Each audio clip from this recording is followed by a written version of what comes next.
I started Locker Room Finance because someone needed to. If we haven't met, my name is Connor. I own Locker Room Finance, and we provide financial education that student athletes actually enjoy so that they can win with money.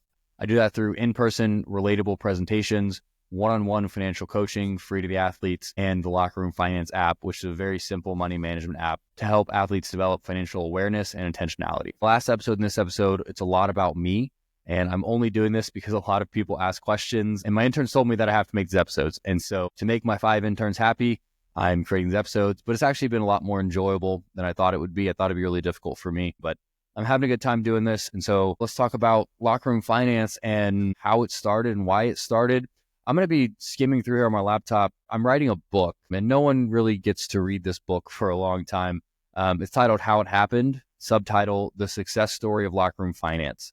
And this is a book that I'm writing in real time, basically like a journal. It's my diary, my business diary, but it will be edited and published someday long down the road when we're at a point where other people are starting to ask, how did it happen?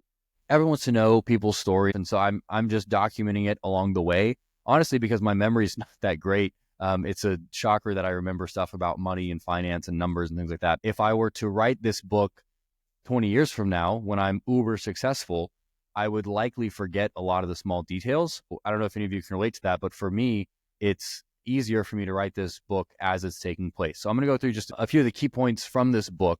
That is the story of Locker Room Finance. I'll start with September 30th, 2022, when I took a trip to the University of Missouri to see some friends. It was my wife's high school friend, and she was actually getting proposed to that night. After a football game. She didn't know, but her now husband, Quinn, he coordinated with us to get us out there. And it was really cool. So she knew we were coming, but she thought it was just to see a football game because I'm a football junkie and SEC football. And that was actually the night they almost beat Georgia. Georgia had to come back. I really wanted Mizzou to win, but I also knew that if Mizzou came back and won, it would ruin the proposal plans. Like the plan was to walk around town a little bit, go to the church that they knew each other at. He had this whole thing set up. And if we would have won, we being Mizzou, because I was there for Mizzou, if we would have won, we would have rushed the field. We would have been out on the field for a long time. I don't even know what you do at Mizzou with a big win. There's probably some spot on campus that everyone goes and hangs out at, or, some street you all go to. Thankfully for the proposal situation, Mizzou ended up losing on like a last second thing. But when we were on that trip, I remember the Friday night we got in, we're driving to Columbia, Missouri, where Mizzou is. And I was watching the UTSA football game. We were playing one of the Florida schools, either FIU or FAU. I think it was FIU. We were playing them on a Friday night. And so I was watching that on my phone on the dashboard while Quinn was driving and our girlfriends/wives were sitting in the backseat. And I was so invested in this game. We were stomping them. It was one of those like 45-0 kind of games.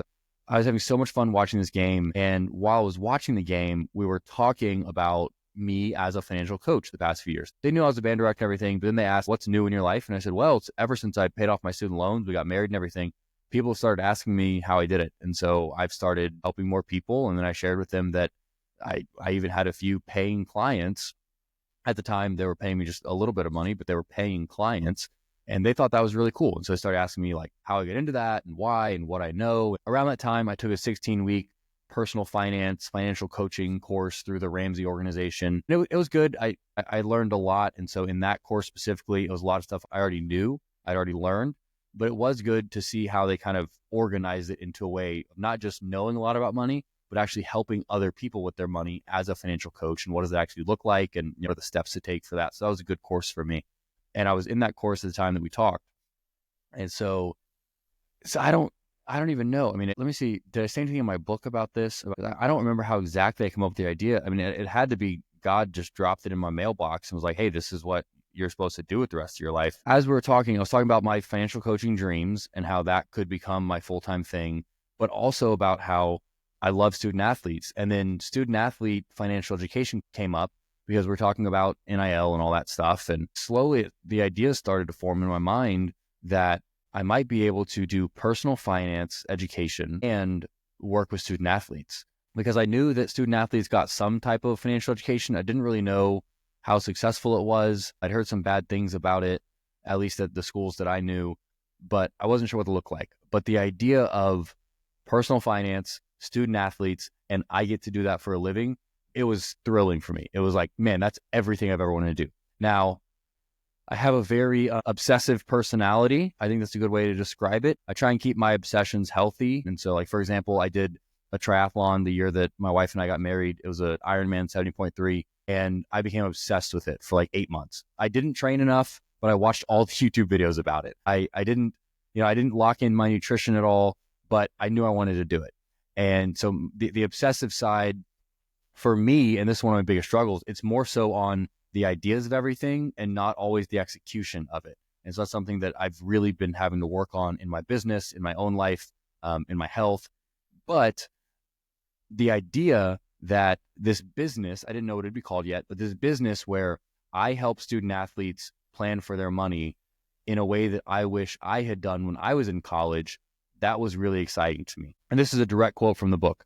In that car ride, as UTSA crushed FIU and we stopped for Andy's ice cream, that's good ice cream, I dreamt up what would become Locker Room Finance, a hands-on, personalized approach to financial literacy designed specifically for student athletes. And that night changed my life for two reasons. One reason, I dreamt up Locker Room Finance. The second reason, the SEC is just different. We were walking around the town after dinner and we heard music coming from a bar. Not like music, but like a marching band music. And me as a marching band kid, I loved it. And so we found our way into this, like the second floor of this restaurant bar situation. And there's like drum majors dancing on tables. No one's in uniform. It's just like, I guess the band got together and just basically bar hopped the night before games. And it was parent weekend. So the parents were there, but the students were still doing all of their very inappropriate chants and dances and routines and stuff.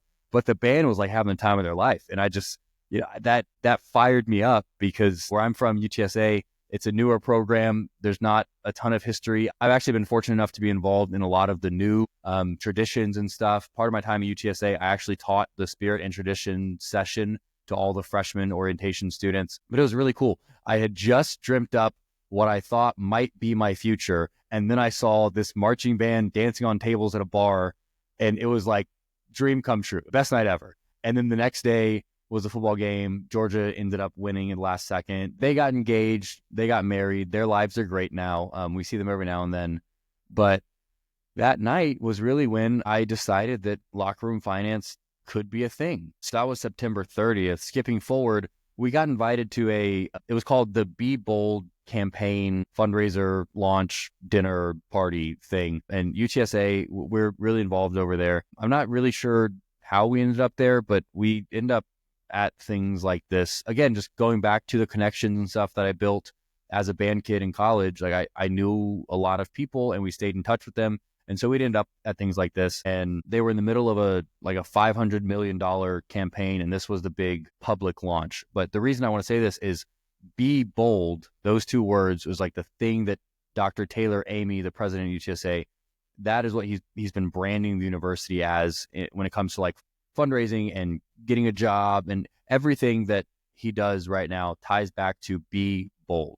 And that's important. I don't know if I'll get to it in this podcast, but that does come back up in my book about 18 months later with a conversation that I had with someone else. Fast forward to January 20th, 2023. So just a few months after I decided that Locker Room Finance could be a thing, I spent a lot of time drafting up really ugly proposals of what I thought it could be. And I knew everyone at UTSA, and they all knew us. We did this thing called the Bad Birds. Shout out to the guys. We were the guys that would go to baseball games, basketball games, and heckle everyone and have all the unreasonable chants and all the bits. And there were times that we had to be escorted out of games, not because we were the problem, but because other people were threatening to shoot us in the parking lot. Shout out UTSA PD for always being there for us and making sure we got to our cars safely. Now, what you're thinking of right now, we didn't do any of that. We didn't use bad words. We stick to the good stuff, just making fun of the pitcher's uniform, making fun of their hair, calling them short, like the stuff you're actually allowed to do. Because we never wanted to actually offend anyone or actually make anything. And the players always thought it was funny. So we were those guys. And because of that, we knew a lot of people in the department and they all liked us. I reached out to the athletic director, Dr. Lisa Campos, and I knew her well because her son would go to baseball games and he would sit with me in the Bad Birds. And so I reached out to her. I basically said, hey, I've heard y'all do financial education and I haven't heard great responses about what you provide from your student athletes. I didn't really know what it was at the time, but I said, I heard it's not great and I'm willing to do something for free. Like I'm volunteering my time. As an alumni, I want to help them out and see if we can figure out a way to make this work better than what you have set up right now. And so she thought it was a decent idea. And so she directed me towards Stephanie Cisneros. And when I met Steph in the lobby for the first time, her words were, "Oh, good. It's you, Connor Smith, not another Connor Smith."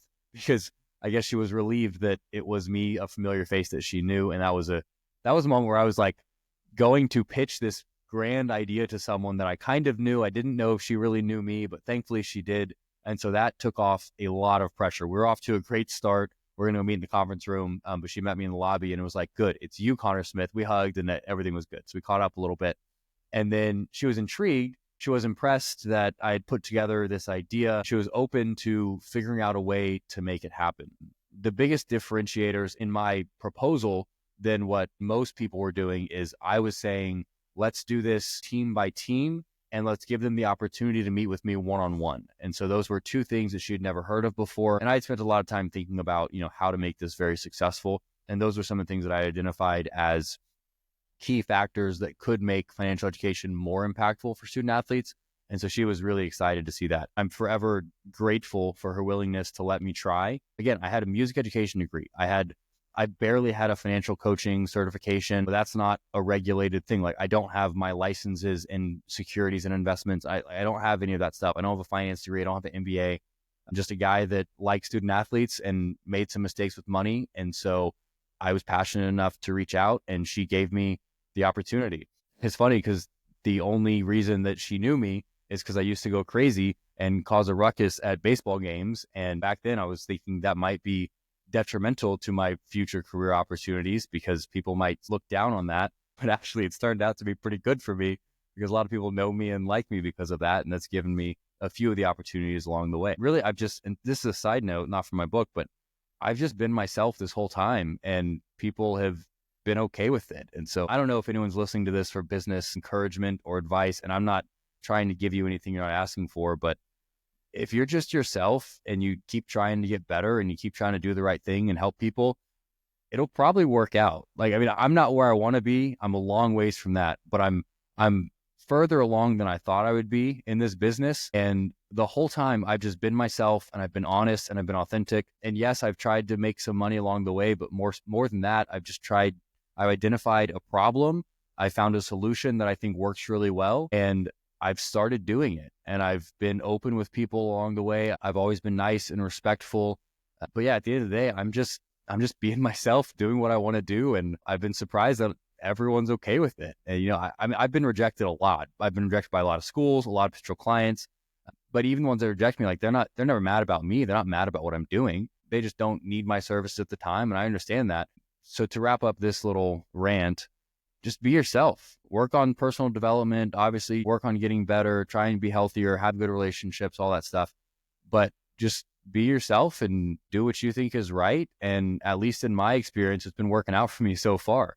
And so it's people like Steph along the way that I'm very thankful for just giving me an opportunity as just a young guy that wants to help.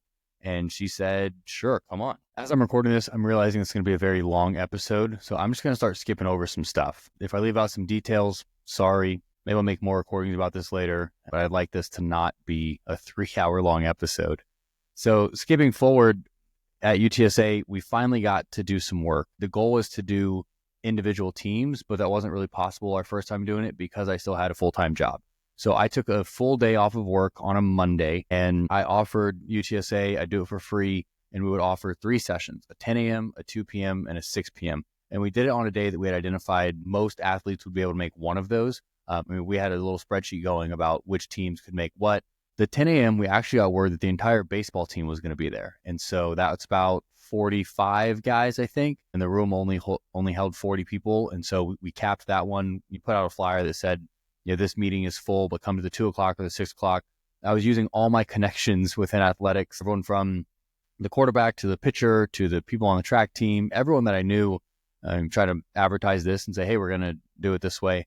And that first presentation at 10 a.m. that the whole baseball team was supposed to be at turned out to be 7 guys. There was some communication that had happened on their end. At the end of the day, it was my fault. I didn't address it correctly. There was some communication that had happened, and it ended up that we thought they were all coming, and turns out only 7 of them showed up. So that was kind of like a gut punch right away.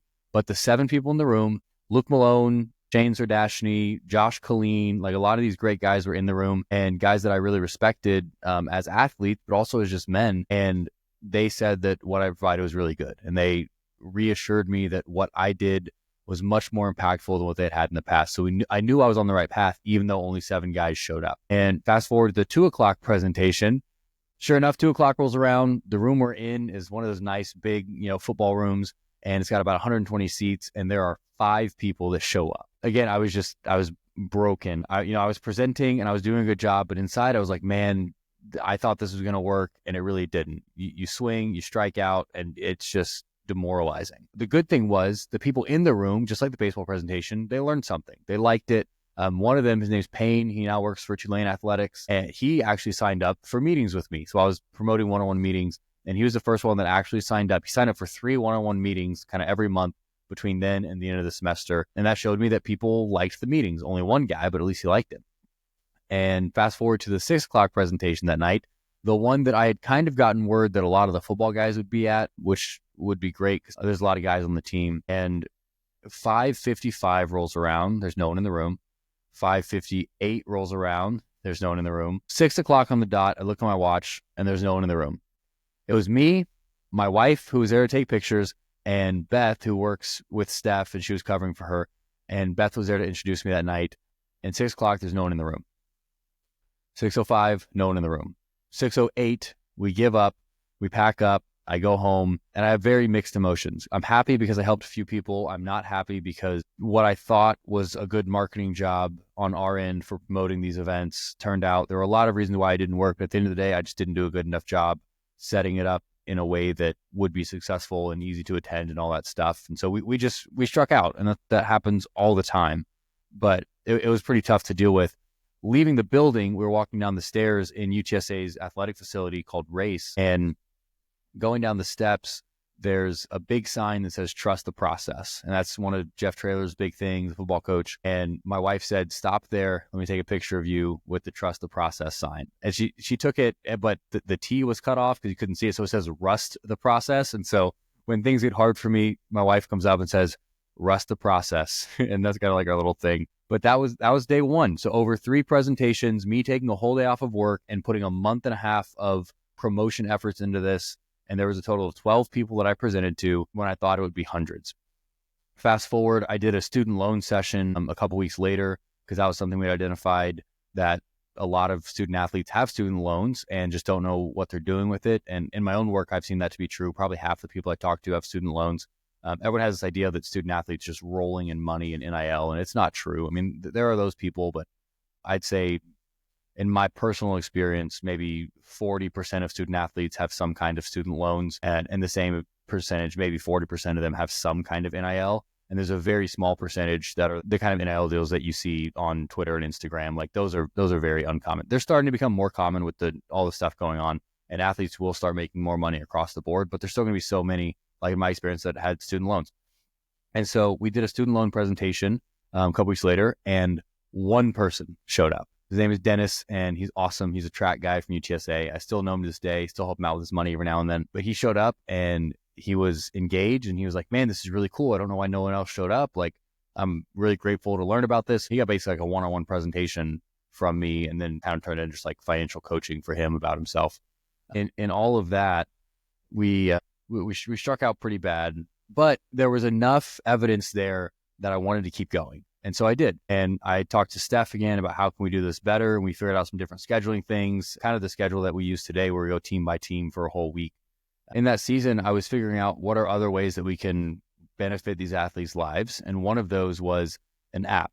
So I manage my money through a budgeting app called Every Dollar, and I've done that ever since we got married. Some people do spreadsheets, some people use their notes app, but I think the easiest way to do it is through an app on your phone. And none of the apps out there really spoke to student athletes in the way that I wanted them to. They were either too complicated or they're geared towards adults with mortgages and stuff.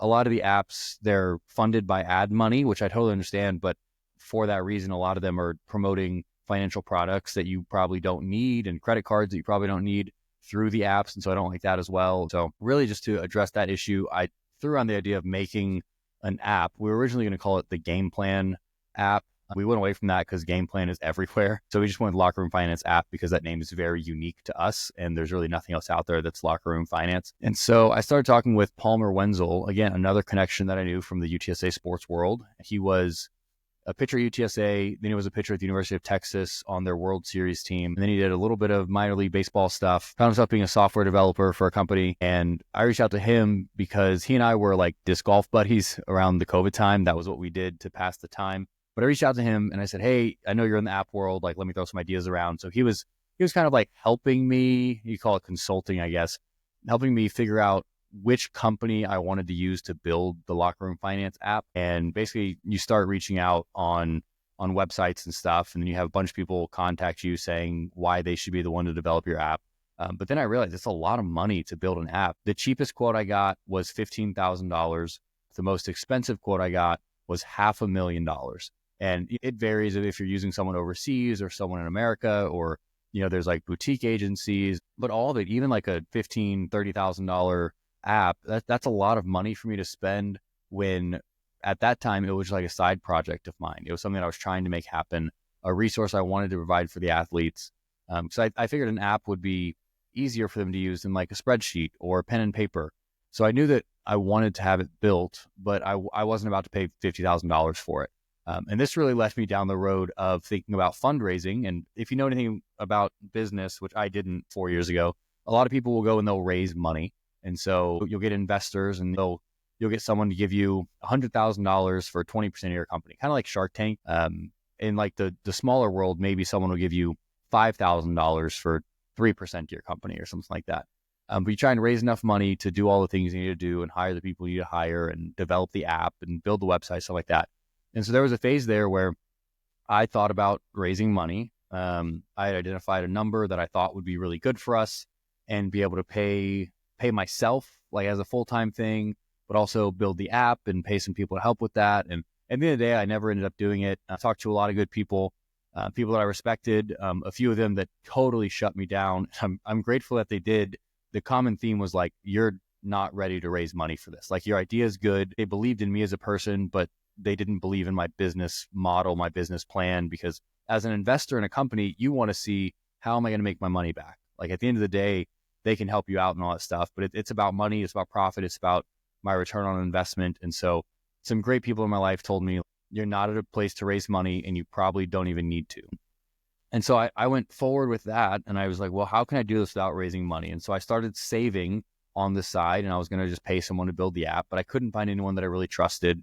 And so I ended up talking to Palmer and he was like, what if I built the app? I said, well, I never really thought about that. And so he worked on apps, but he had never really built an app from start to finish. He'd built some stuff for himself, but nothing like this.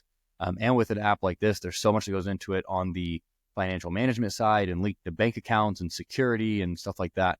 So it was going to be a big project, but he thought about it and I pushed him really hard to be sure he actually wanted to do it. At the end of the day, he was like, yeah, I'll build this app for you. And so we started that. We thought it would take us 3 months. It took us at about a year. There's just so much in there that we didn't know we would face, and we had to figure out a lot of things along the way. But I mean, Palmer's one of the people that if he didn't exist, if we weren't friends, man, if he wouldn't have hurt his elbow and had surgery that COVID year or the year before that, whenever it was, I mean, he was the guy that was running the gun in the stands, the speed gun, and he was the guy running that. And so that's the reason why we became friends a long time ago. And I mean, if all it didn't happen, Locker Room Finance wouldn't be where it is today because I wouldn't have the app. And so I'm really grateful for him. He's mentoring one of our interns right now on the web development side of stuff. I mean, he's been a great guy along the way. And I've been fortunate enough to be a part of his life and see him succeed and do really well. If anyone out there is interested in like coding and tech stuff and AI stuff in that world, like reach out to me. I'll get you in touch with Palmer because he loves to teach. He loves to help people. And he's helped me a whole lot. And so, it took about a year and then we launched Locker Room Finance app. It's not where we want it to be, but it's really good, simple place to make a financial plan for yourself. How much am I making? How much am I spending? Where is all my money going? We've got a team working on it now. So David Grant is helping. He's a friend from high school band, which is really cool. He's done a lot of interesting stuff in his life in the film world and the startup world.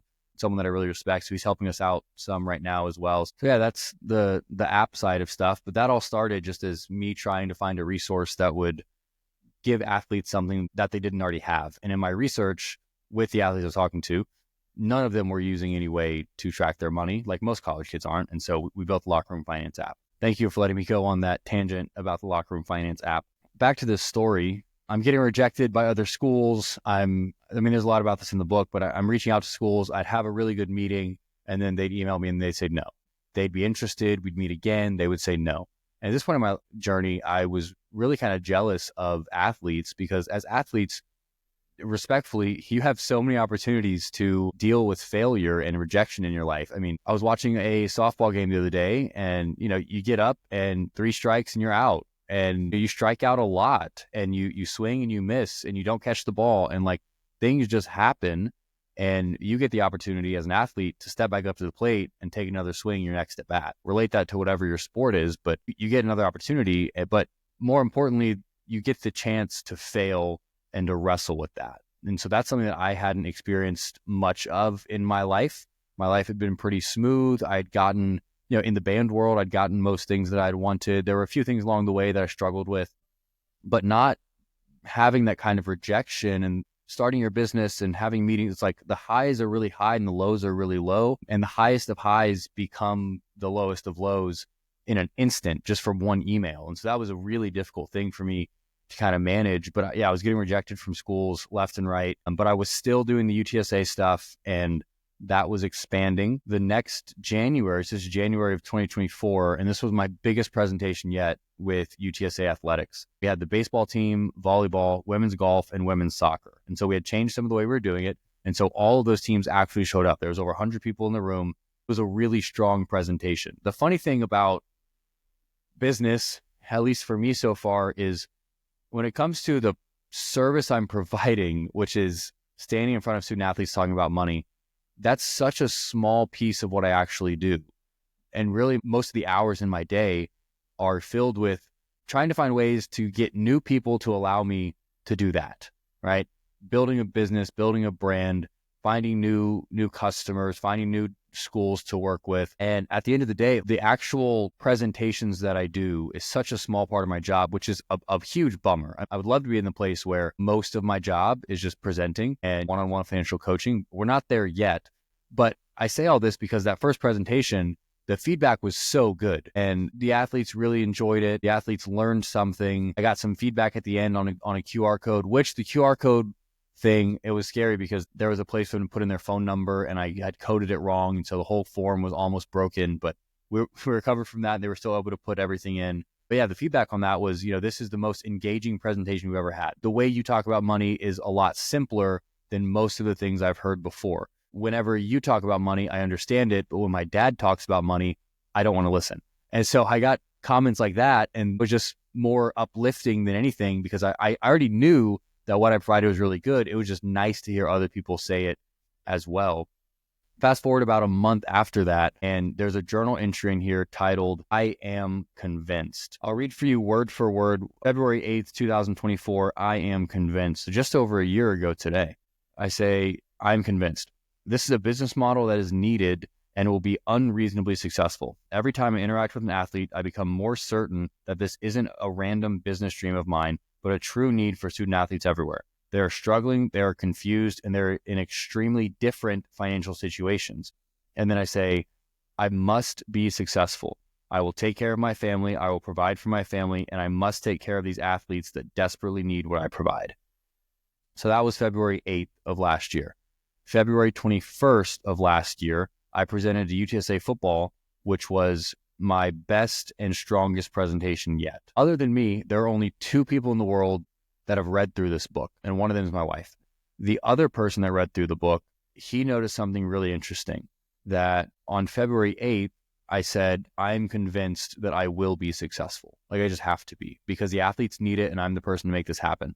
And then he noticed that the very next entry was, this was my best presentation yet. The team was locked in from the first sentence. They said that Coach Traylor, the football coach, normally doesn't stay for things like this, but after a few minutes of standing in the back, he came to the front row to find a seat, took pictures of every slide. After the introduction, I said, winners write things down, telling them to take notes. Jeff stood up and stopped me and said, I'm so sorry they didn't have their pens today. can we get some pens? And within 20 seconds, there's like 5 guys running in, throwing pens at everyone. It was crazy. But that was, I mean, to this day, one of my best presentations, right? I mean, I've gotten better for sure, but in that moment, it was electric. Like I knew that I was supposed to be doing that. Coach Traylor at the end, he came and stood next to me. We went back and forth on Q&A for a few minutes. He was very supportive. I stayed afterwards for like 20 minutes to meet all the guys, and they came up and asked questions. There were a bunch of guys that waited 15 minutes just to get the chance to talk to me at the end. Some of them just to shake my hand and say thank you, but a lot of them to ask really specific financial questions. Thankfully, a lot of them were able to sign up for one-on-one meetings with me, and I was able to help them that way.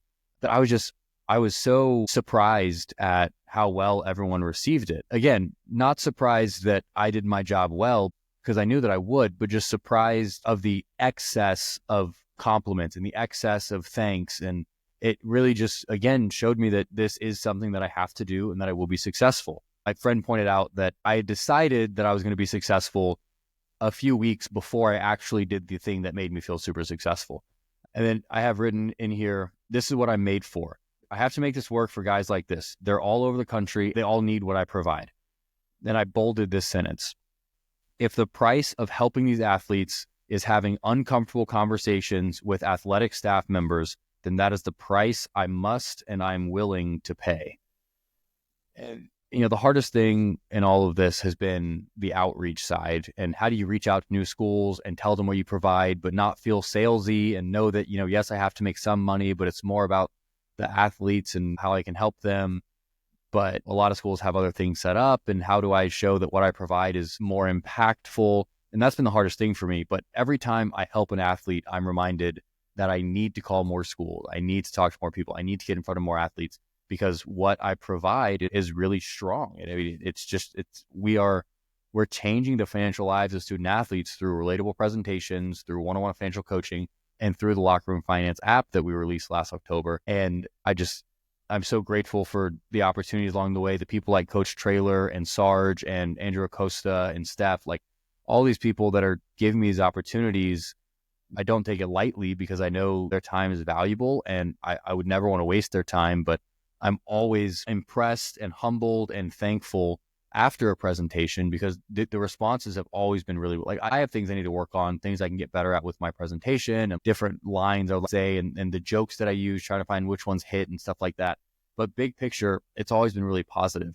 So that UTSA football presentation in February of 2024 was one of the most impactful things I'd ever done. It was the first time that I had a room of football dudes, and you kind of got to talk to football guys a little differently than you talk to a women's soccer team. We raised our voice a little bit. We had a little more passion. It was a really great time. One of the next entries is one of my favorite titles, and it's a whole week, February 28th through March 5th, and the title is Band, Business, and Boobs and the Coronavirus. February 28th, my wife got COVID really bad.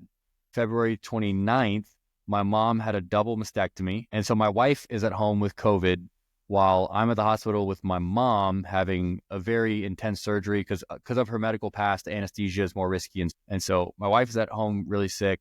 My mom's in the hospital recovering from a surgery. We were supposed to go to a concert the next night. We canceled that, obviously. Then March 1st, my mom had a second procedure because of some complications. So I stayed the night in the hospital. Also March 1st, I had 3 one-on-one meetings with UTSA athletes that I ended up taking from the hospital waiting room. And I believe in taking time off and making space for your family. But at that point, it's like she was in surgery or she was asleep or something. So like I couldn't do anything.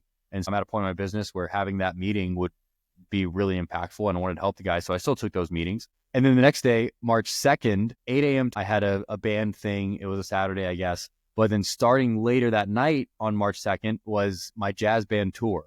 And so we had set up a really cool thing calling the Jazz Tour around South Texas, where every night for 4 days, we played at a different jazz club venue in a different city. So like local cities like San Antonio, Helotes, Austin. Some of them were for events. Some of them were like actually at jazz clubs with my middle school kids.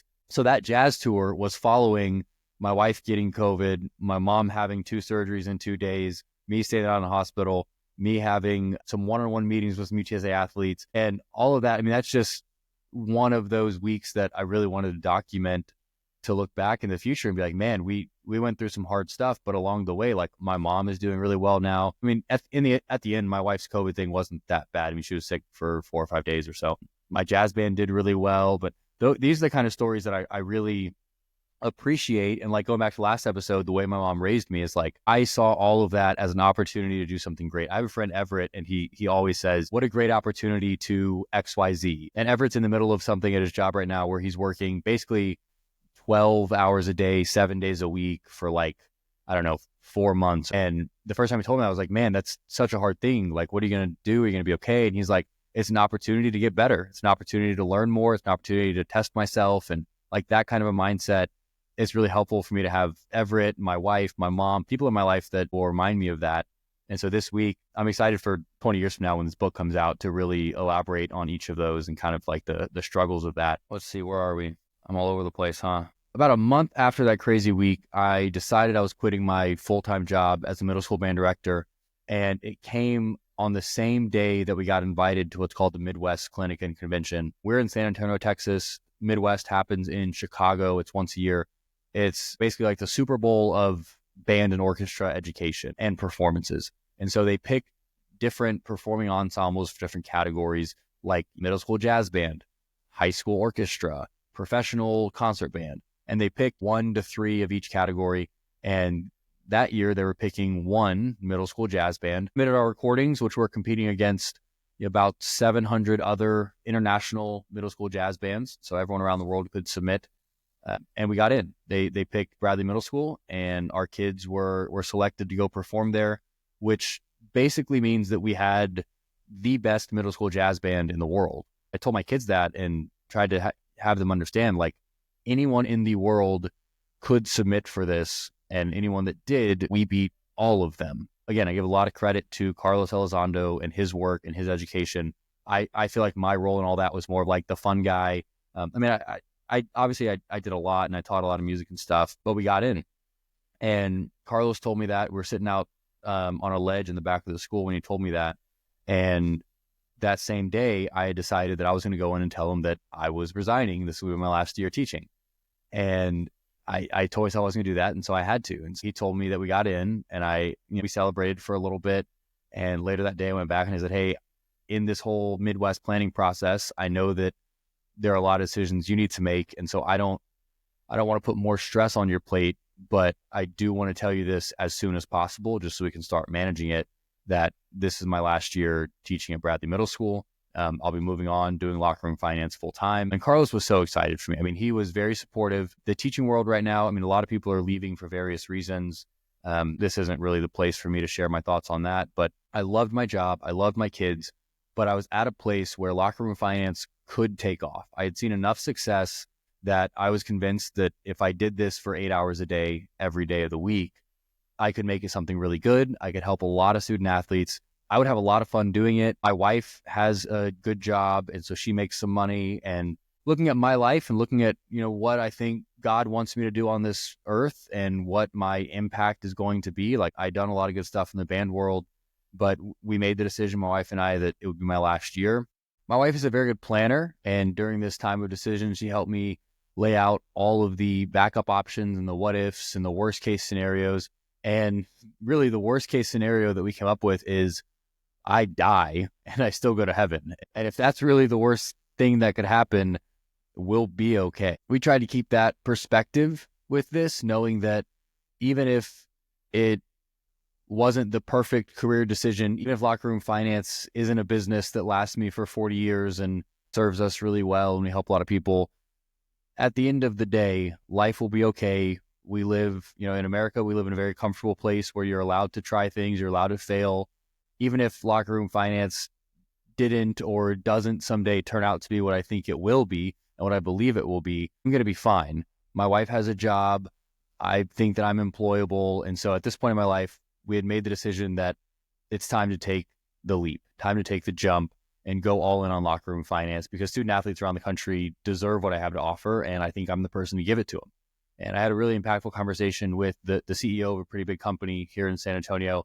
And he was really encouraging me and saying that he was proud of me for burning the boats, which I didn't know what that meant. But basically, if you are trying to take over an island and you travel there by boat. When you get on land, you can do one of two things. You can fight really hard and know that you have the boat to flee to if something goes wrong. And so in this case, that would be a stable job or whatever. Or you can get to the island and you can burn your boat so that the only option is overtake the enemy, take the island from them.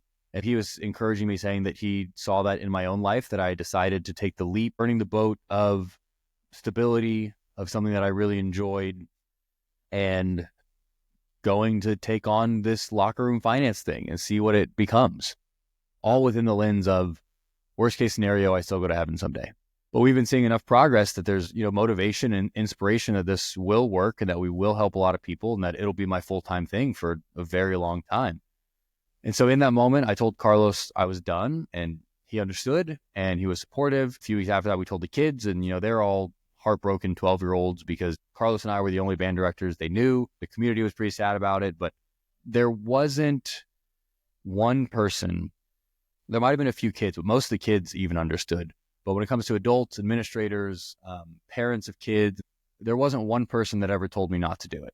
There wasn't one person that said, a lot of people said, you're good at the band thing, like that's going to be a bummer, but not a single person said I shouldn't do it, or I can't do it, or I'm making the wrong decision. More so than that, even people in the education world, they were all like, yes, go do it, chase your dreams. A lot of them are a little bit older and said that they wish they had done something like this, but they, were kind of scared to take the leap. And so everyone around me was really encouraging. And that was a big blessing. Around this same time, I joined a new Bible study here in my neighborhood. And these guys named Adler and Malachi were there the first time I went. Malachi now helps me on the marketing stuff. Adler's helped me quite a bit throughout the journey as well. But Adler said something that really impacted me in that season, because I'm trying to do this massive thing with locker room finance, and it's a struggle along the way. And so I was sharing that at this Bible study, and Adler said that God honors big dreams because big dreams honor God. And that has stuck with me to this day. I know that what I'm doing is a massive dream, and I don't know if I'll be I'm convinced that I'll be successful, but there's so many things along the way that could go wrong and that will go wrong. And I just believe that at the end of the day that I'm building a business. Yes, to help student athletes, obviously that's the goal, but for me as a person, I'm building a business, building myself as a brand, as a platform to honor God and to show other people what your life can look like. And really, when it gets back to the money thing, what your life can look like if you honor God with your money and do the right things and you steward the money well, and you manage your money in a certain way, that life can be really good. And, for my wife and I, for those of you that have seen my presentation, for my wife and I, it's a very spiritual, biblical thing. And we manage our money really closely to how the Bible tells us to. And for that reason, we've been really successful. And so when Adler told me that God honors big dreams because big dreams honor God, and that, Jeff Traylor's the football coach at UTSA, he says something similar. He says, make your dreams so big that your prayer life has to match it, so that when you're successful, no man can take credit, but only God can take the credit for that. And so these voices in my life are saying, dude, dream big, do something crazy, do something good for the world. And so I did. I'm really grateful for the people that have been those voices in my life along the way, like Adler, like Malachi, like Jeff Traylor. People that are really speaking life into me and to my business, either directly to me or indirectly. I've been very, very grateful for that. And, when Adler said that, he was pretty impressed with my business ideas and stuff, which was nice. But the biggest thing that told me was, go do the thing. And don't be scared to, because in the education world, you get out of it and everyone's kind of looking at you and judging you maybe. And I was a little scared of that. But when he said that, I was like, dude, don't be scared of what you're doing, because what you're doing honors God at the end of the day. You're building a business, and, I'm wise with my money and I try and do all the right things. At the end of the day, the more money that I make through locker room finance, that's the more student athletes I can help down the road. That's the more jobs I can provide for people. That's more money that I can give and bless people in my community. Growing a business is a big dream to honor God. And ever since Adler said that, I've never really had trouble with dreaming big. That's just kind of how my brain works. I'm a very big picture kind of guy, but especially when Adler said that, he gave me the confidence to double down on the LRF dreams that I had and the trajectory of the next few years.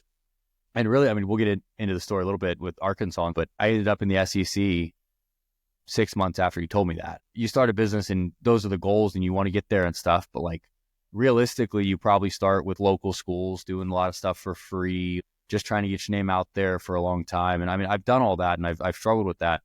But, fast forward 6 months from the day he said that, and I'm standing at the University of Arkansas presenting to hundreds of athletes, like Olympians, literally. That was a nice reminder for me that I don't have to make my dreams practical, right? Your dreams don't have to be small just because you think you can achieve them. Like, I would rather have a big dream and miss it, but still help a lot of people than have small dreams that I, achieve and maybe miss out on helping a lot of people.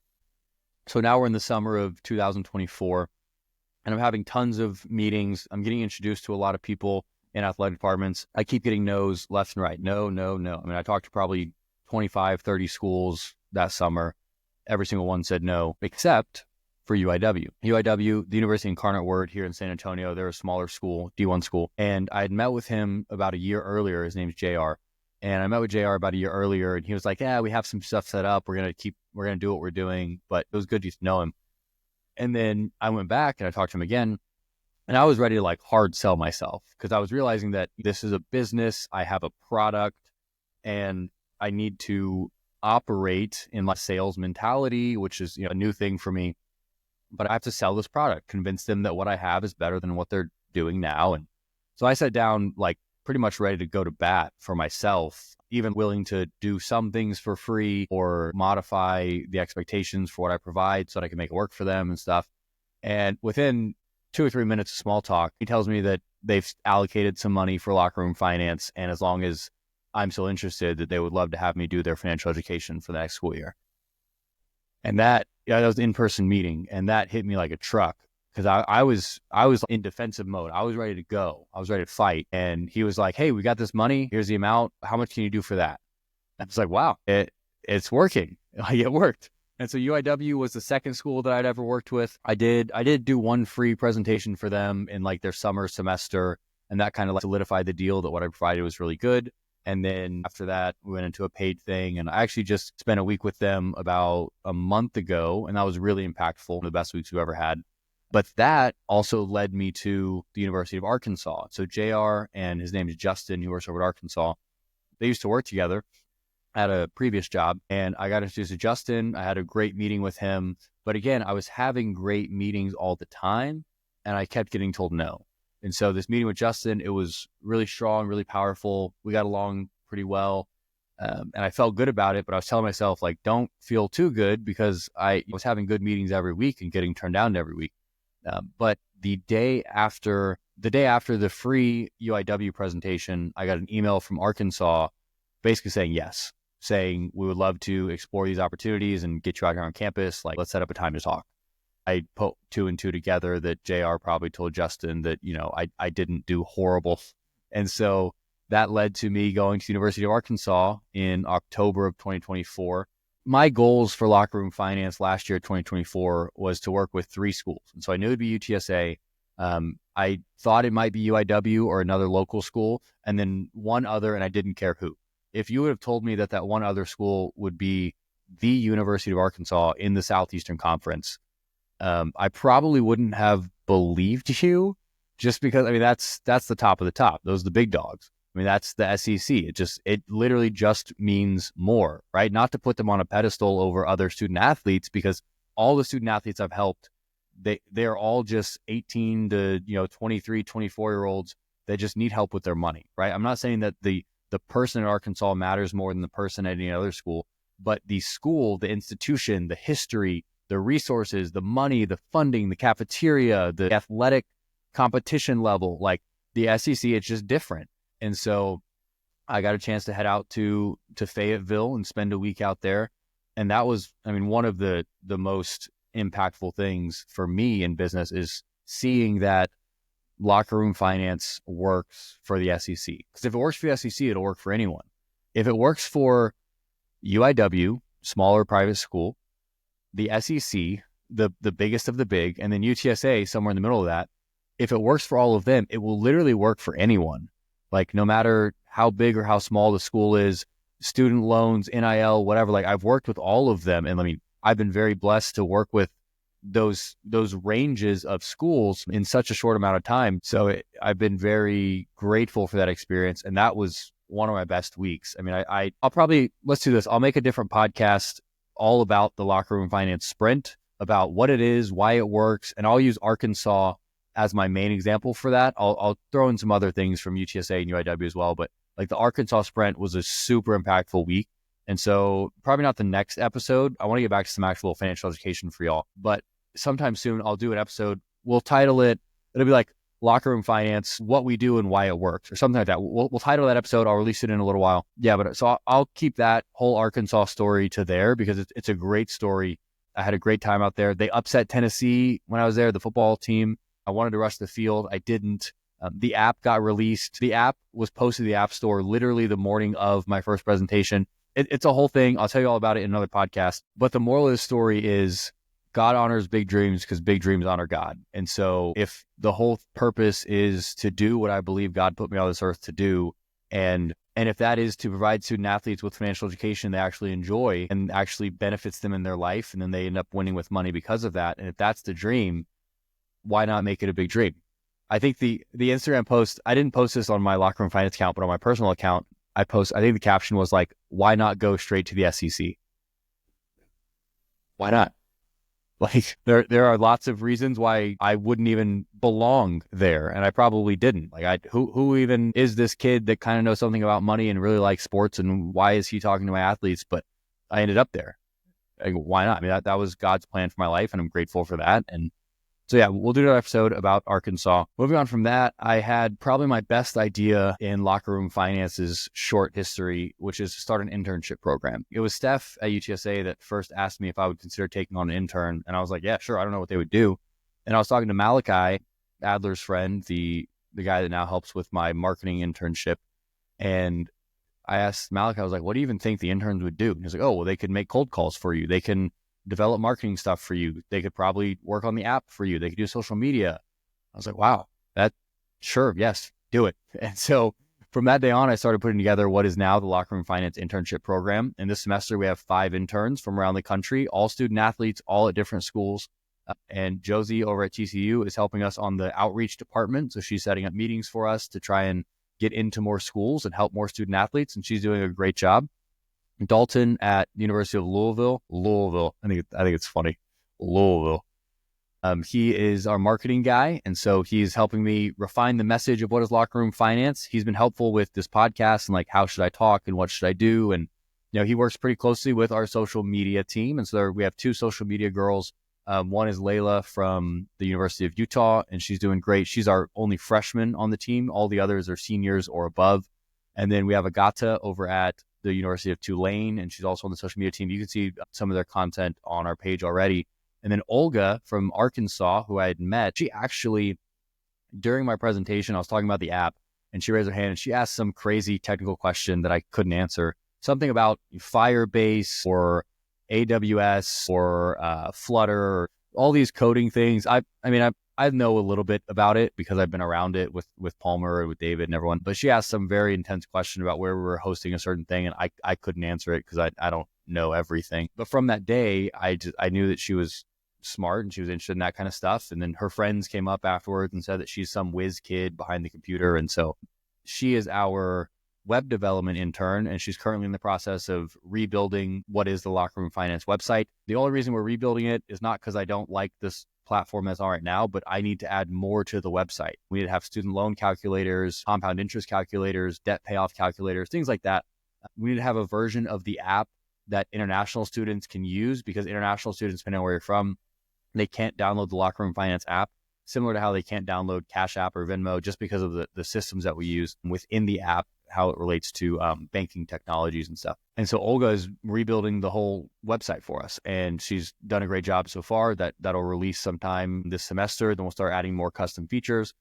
And so the internship program has been great. I'll just be incredibly transparent with y'all because, you're Team LRF, so you're in this with me. The reason for the internship program was I want to give student athletes the opportunity to work within a business and do different things. Like, you do projects in school, but it's never really the same as actually having a boss, a mentor, whatever, has goals and visions for the business, and you're helping them bring them to life. But also, like I said, I ended up not raising any money for Locker Room Finance. So this is all coming out of my own pocket. And so the internship is unpaid. And I've been fortunate enough to find some people that will help me in an unpaid capacity. Palmer, David, Molly, Malachi, my wife, Shelby. But, you can only ask so much of professionals in a free capacity. So student athletes looking for internships that will be flexible enough with their schedule, which our internship schedule is very flexible. We have one meeting a week and then they do work on their own. We meet up and stuff. That was a very attractive thing for the student athletes. And so we ended up having a bunch of people apply for the internship. We interviewed 15. Most of them were really good. We ended up picking 5. Just from my perspective, honestly, just not having the money to pay a bunch of people to go do this stuff for me. And I'm the one that is stuck doing everything. And most young businesses can relate to this, is like, you just kind of do everything. Like I'm recording a podcast right now. I'm also going to edit this podcast. I'm also going to post this podcast. I'm also going to make Instagram clips from this and post it on Instagram. Like I'm doing all of that. I'm doing all the calling. It's a whole lot, and I'm not complaining about that. But a great way for me from the business standpoint to expedite things and to, be able to focus on different things is having interns. And this intern group is so good. The bar has been set very high for our next internship program, but the interns have been very, very helpful in expanding on the work that I'm already doing. Like Josie will set up meetings for me, and then I get to partake in the meeting, but I didn't have to do the hours of calling and trying to get in touch with the right people and calling different universities and being rejected up front and all that stuff. I still do some of that, but she's been very helpful to set up the meetings for me, which is something that, more than anything just takes time. And so I've been very happy with the success of the internship program so far. So a little bit about Locker Room Finance today, where we are, where we want to go. Spring 2025 semester for me is focusing on building Locker Room Finance as a brand, something that student athletes can identify with, and that is Team Locker Room Finance, Team LRF. And ideally, you get to a place where you say, I'm on Team LRF, and that impacts the way that I spend, save, invest, give. And, you'd be able to benefit not just from a presentation, but from identifying yourself as someone that is committed to winning with money. And so that's the reason for the podcast. That's the reason for more stuff on social media. That's the reason that we're building out more features on our website to really establish Locker Room Finance, not just as financial presentation, but as a financial brand, as a business that student athletes can really resonate with and benefit from. I just got done at UIW a few weeks ago, and that was a really powerful week. Right around the time that this episode is going to be released, I'm at UTSA for another full week with a bunch of the teams. And just wrapping up on the book. So again, this book, How It Happened, the success story of Locker Room Finance, that I'm writing in real time, that I will release someday when I'm successful enough that people want to know, and then I'll edit the book and release it. But the last few inches in this book, to be honest, have been very high and very low. Like, I will be, I don't even know if I'm going to put this in the podcast. I'll be sitting in a parking lot on my way to the gym, like crying at 5 o'clock in the morning. And then literally the next entry in the book is, I just had the best meeting of my life, and I think I'm going to get to go to this new school, and my interns are doing well, and I just recorded a great podcast episode. And so it's like very high and very low. And I'm not going to sit here and say like I have it all figured out, because I don't. Like, I'm still, even like as I'm recording this, today's been great so far. But there's no promise in business that tomorrow is going to be the same. And so I'm grateful for the high moments. It's just unfortunate that the way our brain works, the highs don't last as long and the lows really want to stick around. And so for me personally, I'm not where I want to be with my business. The goal is to give every student athlete in the country a customized plan for their money, and to provide them with the knowledge and the resources and the inspiration and the motivation to win with money, and to be someone that, identifies with what we're trying to create with Team LRF. They identify with someone that is committed to winning with money, not just someone that wants to win with money. And so I don't think I'll be satisfied with where we are for a very long time, but I'm happy. I'm happy with the progress that we've made. I'm happy, and I'm grateful for the opportunities and all the people that have taken chances on me along the way, the people that have allowed me to speak with their athletes, the athletes that have listened. Athletes listen to this. You're the reason this exists, and you're the reason that I will or won't be successful long term. I've been very inspired by the response from the athletes, because athletes, they want to know this stuff. And so for the athletes listening, I want to thank you for listening to this, to engaging with me on Instagram. For the student athlete development people, thank you for having me out on your campus. Because at the end of the day, y'all are the ones that bring me out or don't, and your athletes are the beneficiaries of that. And I guess if I'm listing off a list of thank yous, thank you to all the friends and the family along the way that have played a lot of various roles in all of this. I'm kind of like a one-man show here. It's me. I'm growing this business. My wife is helping out a lot. But I've had so many friends help in small or large ways. And this business thing is very fun and new for me. The whole personal finance stuff, I've been doing that for, 5 years now, but growing a business is brand new. And so I've been very fortunate to have a lot of good people that God has placed around me to help me and to lead me and to guide me and to calm me down when I get frustrated about things. So thank you to everyone that's listening to this. After editing, I imagine last episode and this episode combined will be, maybe close to 2 hours of me just yapping about myself. But I hope that along the way in these past 2 podcasts, you've learned not just about me, but you've learned kind of why we're building this, why it's important to me, why I'm not going to quit, and a little bit of the real life struggles that we've dealt with in building Locker Room Finance. And I'm grateful for y'all to be along this journey with me. Maybe this is longer than y'all wanted, but I'm taking inspiration from my interns. They always tell me that I need to share my passion with the rest of the world because not everyone gets to see it. And so I think this podcast is a really great place for me to do that. Going forward, my plan is to have a couple episodes of quick hit financial education, and then I might drop in episodes like this every now and then, depending on the response and how much y'all listen to this kind of stuff. But I enjoy storytelling. I enjoy talking about my life because, again, just like my mom and her story, I actually called her in the middle of this recording to make sure she was okay with me sharing everything that I did. And she was like, yeah, of course. And what she said was, not only does she look for the silver lining in every situation, but she looks for how is this situation going to benefit and be a blessing to other people? How can this inspire someone else? And so I am my mother's son, and she's instilled that in me as well. And so I'm happy to share all these stories, the highs and the lows, and the realness of where Locker Room Finance is and where I want to go. I'm grateful for the opportunity that you're listening to this right now, and that there's Spotify exists, and that I can release this on a platform where a lot of people can hear my story. And I would hope that what I'm going through in my business, if you relate to it directly, that's great. Or if you relate indirectly, just through the struggles of being a student athlete, or whoever you are listening to this, it's my hope that you would take something away from this, that you'd be inspired a little bit. It'd mean a lot if you reached out and told me, what part of this episode stuck out a lot to you. You don't have to do that, but it'd be interesting to see. I'd love to hear from you on Instagram at Locker Room Finance. If you're a student athlete and I haven't been to your campus, on my Instagram, Locker Room Finance, the link in my bio will take you to a thing that says, bring me to your campus, and you can apply to get me to come to your campus. We're still looking for a few more schools for a fall of 2025. And so I would love to work with any athletes in the country. Yeah, there's so many athletes out there that still need what Locker Room Finance provides, which is just financial education in a way that athletes enjoy so that they can actually win with money. This was a lot of fun for me to record. I really did enjoy it more than I thought I would. If you've made it this far, thank you for listening, and I hope you enjoyed it.